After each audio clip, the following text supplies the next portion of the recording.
From the gridiron to the hardwood, James Mesh breaks it all down. It's time for another episode of Cleats and Sneaks. You know, I've been thinking about this for a couple weeks, and I kind of wanted to wait on how it would go down for the remainder of the NFL season.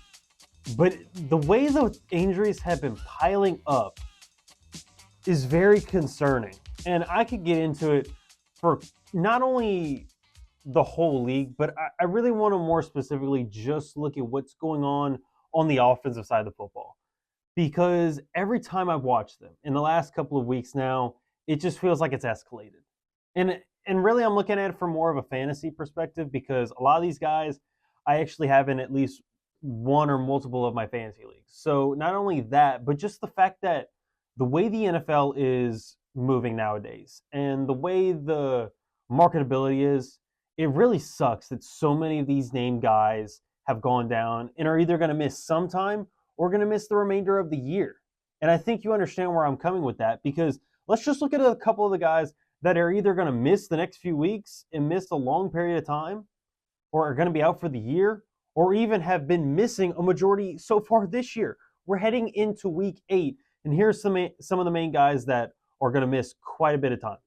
You look at Mike Evans. He was going out there on Monday Night Football against the Baltimore Ravens, and he was going out there with a hamstring injury, and you were pretty worried about it, especially even on the touchdown catch that he made.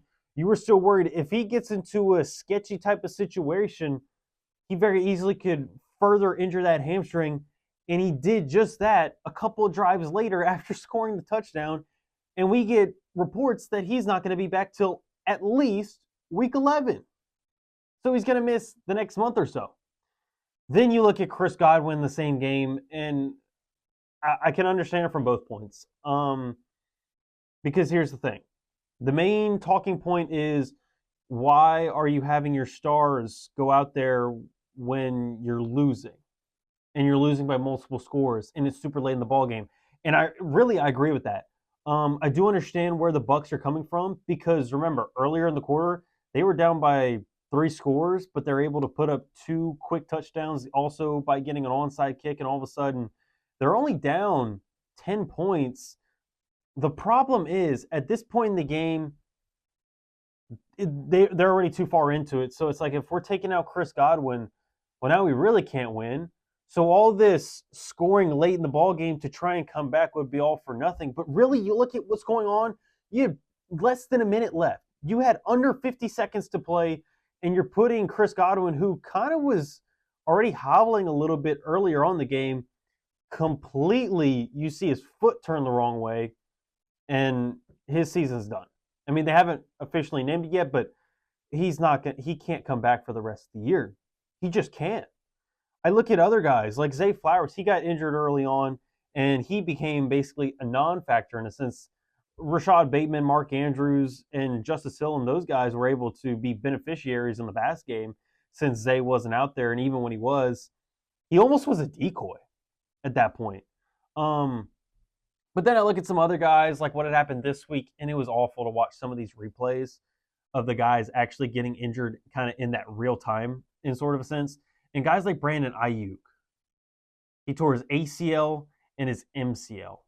And watching his leg go the absolute wrong way, it was just awful to watch. And I mean, it just sucks because he went through the whole offseason not really being able to train with the team because he's trying to get the contract that he wanted. He ends up settling with what the 49ers offered him. He doesn't have the best start to the season, but he was starting to ramp up a little bit. He was starting to look a little bit better and looked more into the Brandon Ayuk that we were starting to get used to. And now he goes down, and he probably won't get back to somewhat of himself till a couple years from now.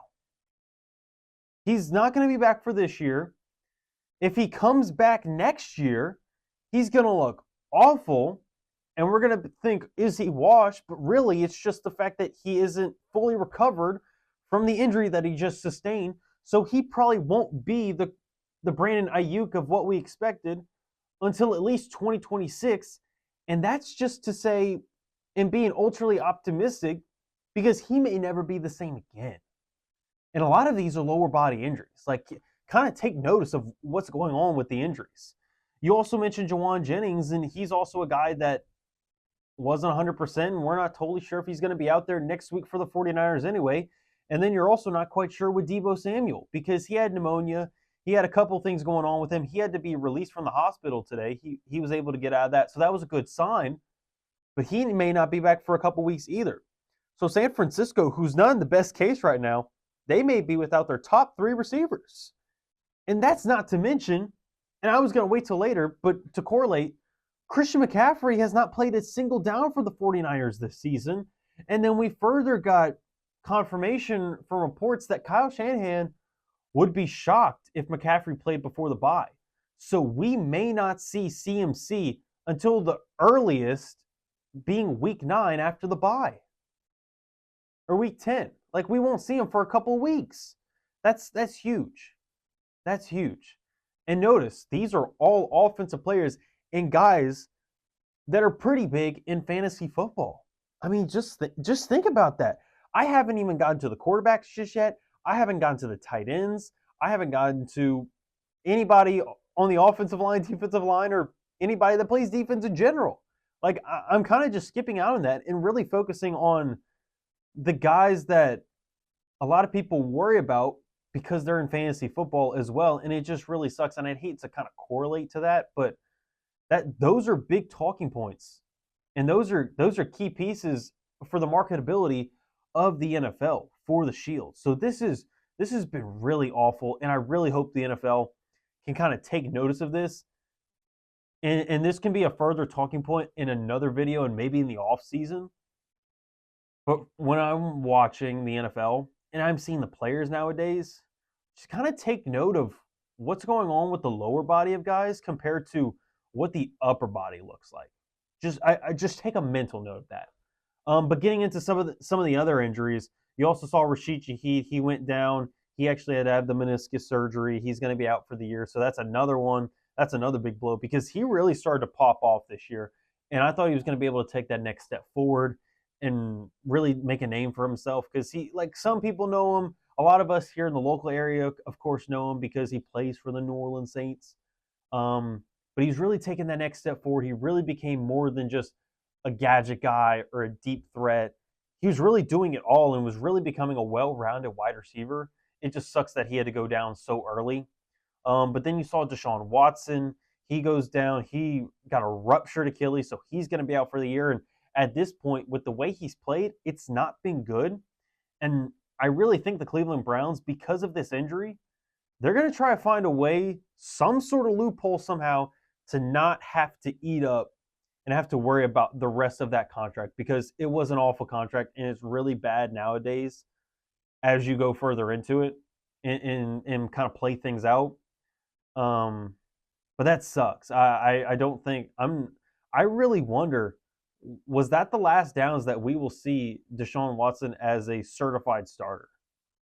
I think that's a real talking point, and that can be brought up later on because he has not looked good since he's returned from the allegations and everything that went down off the field. And ever since then, it hasn't been good. I do really worry, and I don't like the fact that anyone would ever cheer for someone to get injured. I think that's one of the most disgusting things. There's definitely things that can be worse, but cheering for someone being injured, I think that's awful. So seeing that from the Browns fans, I don't care how bad he was playing. I don't care what the allegations and the things are saying off the field, even if you don't like him as a human being. To me, the fact that you're openly cheering and getting joy out of the fact that a man may not be able to play the career and play the game that he loves growing up and is losing his job and having his life altered, that just doesn't sit right with me. I'm just not a fan of how that's going down, even if you don't agree one way or another with how everything has gone down for the Cleveland Browns and Deshaun Watson. That's just one thing that I wanted to bring up really quickly.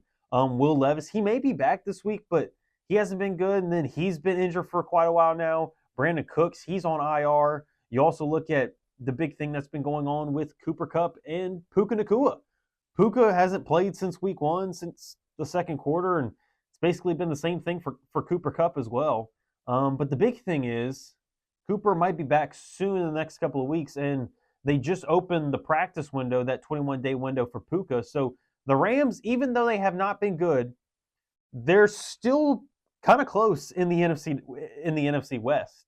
I mean, that division is wide open. Seattle leads it, but it's not like they've been super impressive outside of that 3-0 start. And I brought it up before. I wasn't super impressed with it. I thought that as the season goes along, you're going to see more of the Seattle that we expected. And they went on that 3-game losing streak and finally got back off the schneid and got a win. And it was pretty convincing against the Atlanta Falcons, beating them by 20. But outside of that, they're slightly above 500. The 49ers are 3-4. You also look at the Arizona Cardinals. They won on Monday night, but they haven't been super impressive either. So even though the Rams are in a fits and have not had their top two receivers, and the offense looks awful, and Matthew Stafford's starting to look like he's aging, kind of part of it is because he doesn't have his top two receivers. But I expect them to both be back actually pretty soon at this point, especially based off of what we heard. But really what's interesting with those reports is also the Rams are open to trading Cooper Kupp. I just find that interesting because if you want to keep yourself afloat in the NFC West and win the division and try and make a run in the playoffs, I just don't see how you could trade Cooper unless you get good compensation. He's 31 years old, and we just saw Devontae Adams go for a third, but for me, it's like that guy is such a huge part of your offense, and it's not like he's openly, or you've seen so many videos like we had seen with Devontae where he was openly disgusted with the organization. Like him and Stafford have a really good connection. I know you want to build around Puka Nacua, but what we've seen from Puka so far is we saw quite a bit of an injury history. He's only 23 years old, so that's another thing. But, I mean, if he starts to continue down the path like Cooper's been going through as well, it's like, well, it almost kind of feels like a damned if you do, damned if you don't type of situation where even if you get rid of Cooper, well, now you're relying solely on Puka. But then if Puka keeps going down, well, then you're just in another situation. But to me, I just think even if that happens, I think you kind of have to play with the risk because of the potential and what you've seen when those guys are healthy. You haven't seen a whole lot with both of them on the field, but I don't know. I see the second, and it's kind of tempting. But I brought it up on our shows earlier today. I feel like unless you get sent something like a first, maybe you have to end up sending like a fifth or a sixth. But if I was the Los Angeles Rams, even with the injury history, he hasn't been able to be 100% since that crazy season where the Rams ended up winning the Super Bowl. If I'm Los Angeles and I'm the GM, I just don't know if I'd want to. That's the thing. And I don't want to put it solely on him and Stafford are best friends. I just look at it, and Kyron's looked really good, and you have a young piece around the offense, but if Puka keeps going down, you need someone else for Stafford to really trust. I mean, what have you seen from this Rams offense these last few weeks since those injuries went down? It's been awful to watch. And the record's not good, and maybe you lose a couple more games. But I think you only really think about it if Cooper is still kind of wishy-washy in a sense where we don't know exactly when he's going to come back. And then the Rams are in a much worse position than they were right before the trade deadline. But at the same time, what are teams willing to offer? I think that's really what it comes down to. Because if they're not willing to give up great draft capital to trade for the 31-year-old receiver, then I just don't see how it's worth trading him away. I mean, the value in and of it all is a big factor. It's not just getting rid of the guy just to get a pick. It's, am I getting good value in getting a good return on it? That's really what it comes down to. And unless someone's willing to offer that, I just don't see the Rams actually making the deal. It's really early on. We still have a couple weeks to see if that's actually going to go down. But as of right now, maybe something changes, but I just don't believe the Rams are actually going to trade Cooper Kupp. That offense, when those two are on the field with Stafford, with Kyron Williams, you put all those together, that's a tough team to stop. Like, that is a tough team, and that could be one of the teams that's a sleeper team that sneaks into the playoffs and actually makes a deep run when no one expected that. Appreciate you listening to another edition of Cleats and Sneaks. I've been your host, James Mesh. Don't forget to like the video and subscribe to our YouTube channel, ESPN Southwest Louisiana. We got tons of local content, and we got tons of podcasts for you to be able to watch and listen to. Appreciate you listening, and I'll talk to you next week.